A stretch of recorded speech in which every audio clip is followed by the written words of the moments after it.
আসসালামু আলাইকুম। ভাই রে ভাই, যে গরম! এই যে মাহফিলের কাজত আসছি। তা মাহফিলের কাজত আসিয়ে গরমের জন্য একটা করে বাঁশ বান্ধা আর 1 ঘন্টা দম নেওয়া। স্পিরিট গেল 15টা। শরীরের এনার্জি তো দূরের কথা, এনার্জি আরো কমে যায় সাল। দেখছেন কি একটা অবস্থা? হ্যাঁ, সকাল তোমার সকাল 9টার সময় আসছি। এই মাত্র এই কয়টা খুঁটি গাচ্ছি, আর এখন বাজি যায় 3:30।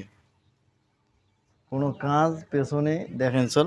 এখন একটু আবহাওয়াটা তেমন মানে করা না, যার কারণে আবার কাজ স্টার্ট হবে। আর গরমতে তো মোর অবস্থা মানে অন্যরকম হয়ে গেছে, কথা বলছেন। তা যার কারণে আজকে ভিডিও করা হচ্ছে না। তা চিন্তা ভাবনা করলাম যে একটু মাঠে আসি। তো ভালো থাকবেন, সুস্থ থাকবেন, আল্লাহ হাফেজ।